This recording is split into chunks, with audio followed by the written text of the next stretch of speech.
আমরা জানি না, শুনি নাই। আন্দাজে কি দিব আর ভোট গণভোট কোন এটা মার্কা কিটাও জানি না। গণভোট আমি বলতে আমি কিছুই বুঝি না। এটা গণভোট তো আমরা আমার জন্মের আগে শুনছি। 1991 সালের পর আবারও অনুষ্ঠিত হতে যাচ্ছে গণভোট। জুলাই গণ অভ্যুত্থানের পর সম্ভাব্য সাংবিধানিক পরিবর্তন আনতেই গণভোটের আয়োজন করছে সরকার। গণভোট সম্পর্কে জনসাধারণের মনে কৌতূহলের শেষ নেই। জনসাধারণ গণভোট সম্পর্কে আসলে কতটা ধারণা রাখে এবং গণভোট নিয়ে কি প্রভাব পড়বে তাই জানতে ক্যাম্পাস টাইমসের আজকের আয়োজন। গণভোট সম্বন্ধে তো কোনো লোক এই পর্যন্ত আমরা জানাই নেই, তো জানাম কি করে? জীবনে আজ ফার্স্টে শুনলাম। এটা মার্কা কিটাও জানি না। জানতাম ভালো আছেন খারাপ আছেন তখন কইতাম, ভালো দিতাম। আগে তো জানি না ভালো মন্দ কেমনি কি দিব মনে করি। মানে এটা তো গণভোট দিমু, সে কি আগে ভালো ছিল না কি আগে আসিন আমরা জানি না, শুনি নাই। আন্দাজে কি দিব আর ভোট গণভোট কোন নাঙ্গল বুঝি না, সাথে বুঝি না, আমি দিব জামাত। যেটা শুনছি মানে এটা একটা পরিবর্তন আইব, মানে একটা সরকার আইয়া জুলুম করতে পারবো না। আমরা ভোট আমরা হতেই দিব না, ভোট দিব না। দেশে পরিবর্তন চাই, জ্ঞানজাম চাই না। মনে করেন একটা আমরা কাম কাজ করে খাইতে পারি, সরকারের যাতে জুলুম না করতে পারে, কোনো মানুষ সন্ত্রাস না থাকে, এটি আমরা নিরাপদ থাকতে পারি। আমাকে পোলাপান লেখাপড়া করতে পারে, আমরাও কাজ কাম করতে পারি সুন্দর। মনে করেন চোর বাটপার না থাকে। আর সবাই গণভোট আমি বলতে আমি কিছুই বুঝি না। এটা আর দ্বিতীয় কথা কি জানেন, যে আমি কিছু কিছু লোকেরা জিজ্ঞাসলাম ভাই গণভোটটা কি, উনি আমাকে অনেকজনে অনেক প্রশ্ন করে, কিন্তু আমি প্রশ্ন তো আমি এটা জিনিসটা সঠিক বুঝতে পারলাম না। যদি সরকার যদি এটা যদি আপনার কাগজ কলমে যদি এটা বুঝিয়ে দিত তাহলে জিনিসটা আমরা বুঝতাম, কিন্তু এটা তো আমরা কিছুই বুঝি না। একটা যে কোনো লোকের গণভোট বিষয় যদি কইতে যাই তাহলে সে আমাকে অথবা যে এটা বুঝ দেয়, কিন্তু আমি তো এটা তো বুঝি না, ঠিক না? সরকারের যদি অথবা এটা সবাই যদি এটা জিনিসটা তুলে ধরতো তাইলে অথবা মানুষ এটা বুঝতো। যেটুকু আমার জানা মতন আমি গণভোট আসলে এটা আমি বুঝি না। চালাইতে আছে আমি তো এটা দেখছি ওই আপনার ডিজিটাল টিভি বাইর করে অথবা বক্সের ভিতরে আমি এই শাহবাগি দেখছিলাম এটা আর কি।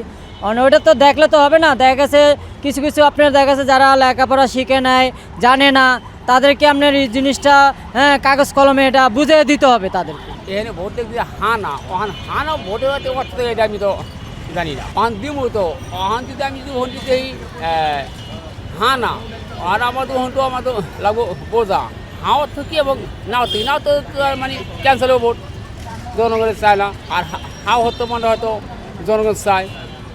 যদি আমি যদি মার কাজে জানিছি কিংবা দাড়িপালা কিংবা হাত পাখা আমাদের মন চাবি ভোটটা ফেরি মার দিচ্ছি।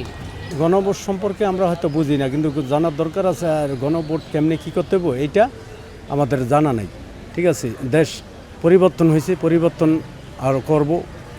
তারা যারা ভোটে দাঁড়াইছে সুন্দরভাবে চালাক, যারা যে প্রতিশ্রুতি নিয়ে আসছে সে প্রতিশ্রুতি বাস্তবায়ন এরা করবো, এইটি আশা তাদের কাছে আমাদের। যেরকম ভবিষ্যতে এই গণভোটটা যদি হাই জয় যুক্ত হয় তাহলে ভবিষ্যতে যারা ক্ষমতা আইবে এরা মানুষের উপর অত্যাচার নির্যাতন করবো না, আবার দুর্নীতি করবো না, সন্ত্রাসী করবো না, চাঁদাবাজি করবো না, সাধারণ মানুষের সাথে ভালো ব্যবহার করবো, দেশের পক্ষে কথা বলবে।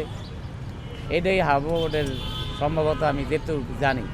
ওই যে ব্যানার ট্যানার কিছু দেখছি। এই গণভোটটা আমরা আমার জন্মের আগে শুনছি। জন্মে হয়তো ছোটোবেলা ছিলাম, জিয়াউর রহমান আমার হানা ভোট হয়েছিল, কিন্তু এটা কী কারণে এটা আমি জানি না এখনও ভালো করে। ওরকম গণভোট সম্পর্কে আমার মানে বিশেষ কিছু ধারণা আমার নাই হিসেবে। এটা আমরা জানি আর কি মার্কা হিসেবে প্রার্থী হিসেবে ভোট দেবো এতটুকু, কিন্তু গণভোট হিসেবে মানে বিশেষ কিছু জানা নেই। সংবিধান পরিবর্তন আসলে আমরা জিনিসটা তো আগে আর কি বোঝা লাগবে, সংবিধানটা সম্বন্ধে আগে বোঝা লাগবে, তারপরে তো রায় দিতে হবে হিসেবে। এটা একটা সরকার তো 10 বছরের অধিক মানে শাসন চালাইতে পারবে না হিসেবে এটা, ঠিক আছে না?